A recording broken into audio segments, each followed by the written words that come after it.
Iran और पाकिस्तान के जो ताल्लुकात हैं उनमें दरार डालने से किसको फ़ायदा होगा? पता नहीं।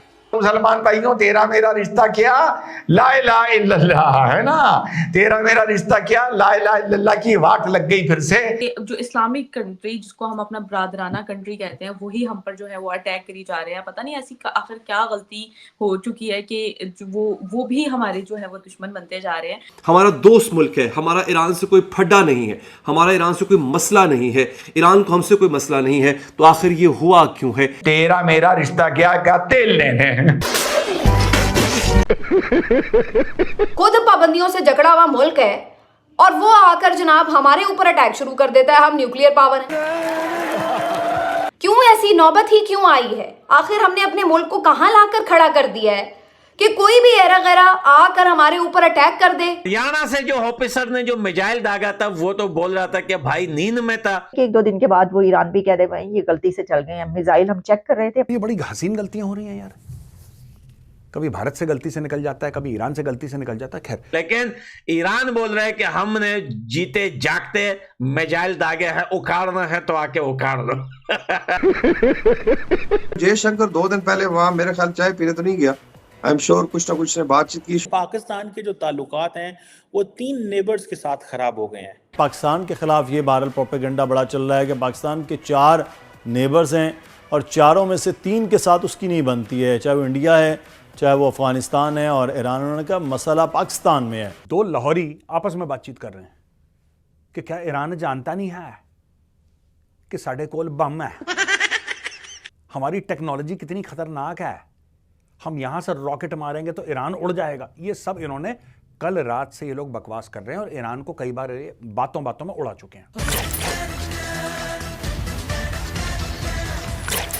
नमस्कार, जय हिंद दोस्तों। ईरान से टूटने के बाद आज पाकिस्तानी मीडिया ब्रदर मुल्क कहकर रो रही है और ईरान को सबक सिखाने के लिए पाकिस्तान ने ईरान के साथ ट्रेड भी बंद कर दी है। लेकिन फर्क इतना है, पाकिस्तान ईरान से सिर्फ लेता है, देता कुछ नहीं। पाकिस्तान ने ईरान के हवाई हमले के बाद तीखी प्रतिक्रिया दी है। पाकिस्तान ने कहा है कि ईरान ने उसकी हवाई सीमा का उल्लंघन किया है। पाकिस्तान का यह भी दावा है कि ईरान के हमले में 2 बच्चे मारे गए हैं जबकि 3 लड़कियां घायल हुई है। पाकिस्तान ने अपने बयान में ये नहीं बताया कि ईरान ने हमला कहां किया है। हालांकि पाकिस्तानी और ईरानी मीडिया ने बताया है कि यह हमला ईरानी सीमा से सटे बलूचिस्तान सूबे के पुंजगुर में किया गया है। ईरान के हमले की प्रतिक्रिया में पाकिस्तान ने अपने राजदूत को वापस बुला लिया है। इसके अलावा तेहरान दौरे पर गए ईरानी राजदूत को अपने देश में आने पर प्रतिबंध लगा दिया है। ऐसे में सवाल उठता है कि पाकिस्तान इस हमले के जवाब में क्या कर सकता है? क्या कर सकता हूँ?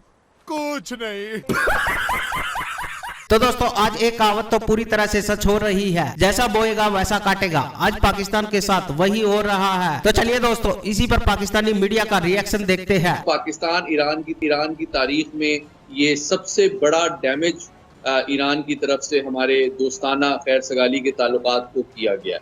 पहली बात तो ये है क्योंकि हमारे खैर सगाली के जज्बात को बहुत बड़ी ठेस पहुंची है, जिसको दूर करने में बहुत वक्त लगेगा। और इसका सबसे बड़ा सबूत आपने जिस तरह खुद कहा कि पाकिस्तान ने न सिर्फ अपना सफीर वापस बुला लिया है बल्कि उनके जो सफीर इस वक्त ईरान में हैं उनको कहा है कि आप ईरान में ही रहिए। कल इराक पे मारे, परसों सीरिया पे मारे, और साहब भाई लोग तुम लोग कह रहे थे कि ये सारे बम तैयार करे जा रहे हैं इजराइल के लिए, और सिर्फ एक तुम्हारा भाई कह रहा था कि ना ना ना ना वहां नहीं पड़ेंगे बम, ये आपस में पड़ेंगे।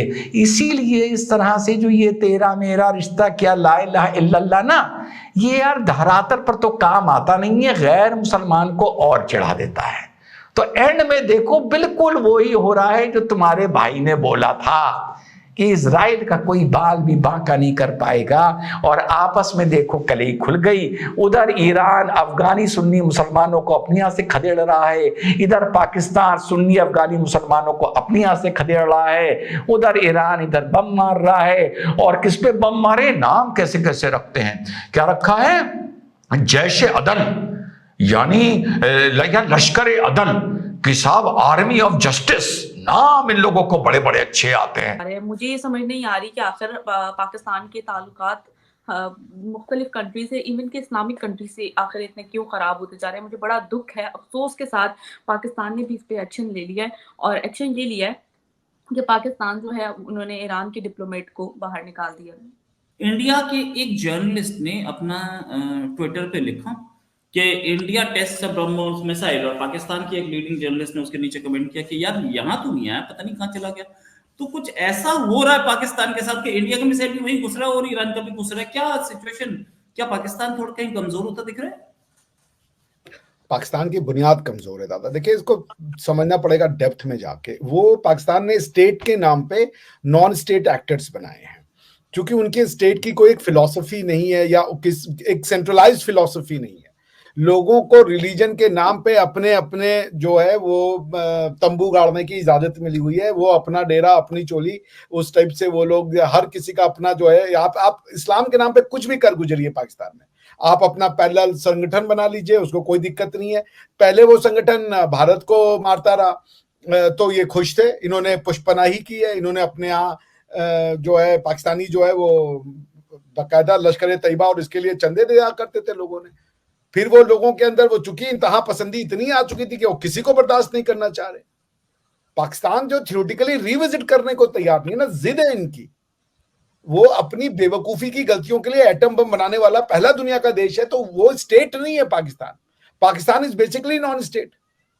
पाकिस्तान में हर कोई नॉन स्टेट एक्टर है भाई, और स्टेट से ज्यादा पावरफुल नॉन स्टेट एक्टर है पाकिस्तान में। आप क्या जुडिशरी की चल रही है, जुडिशरी कह रहा है भैया चुनाव करवा लो, वो कह रहे मानेंगे नहीं। प्रधानमंत्री जो है वो बैठा बैठा उसकी जो सरकार चली जाती है, पॉलिटिकल पार्टी के लोग गायब हो जाते हैं। कोई भी ये फ्रांस के साथ जो है डिप्लोमेटिक रिलेशनशिप तोड़ो ना तोड़ो, इसको तैयार करने के लिए रिलीजियस ग्रुप पूरा पाकिस्तान सड़क पे उठा लेते हैं।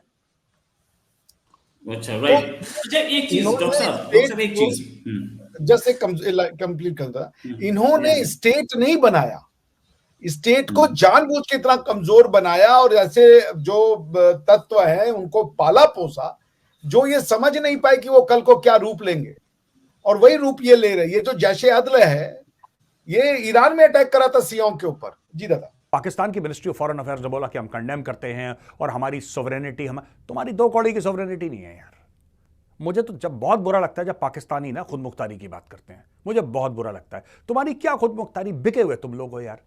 $2 में तुम्हारी कौम बिकी हुई है, कर्ज में तुम डूबे, तुम्हारी सोवरेनिटी। आप ही के एक बहुत बड़े टीवी जो कमेंटेटर हैं, मैं तो कहता हूं आदमी फिलोसोफर है, टीवी कमेंटेटर ही नहीं, हसन निसार साहब। हसन निसार साहब का ही डायलॉग है, मैं पाकिस्तानी हूं आपको इसलिए बता रहा हूं क्योंकि एक दूसरे पाकिस्तानी की बात कम से कम आपको समझ में आ जाएगी।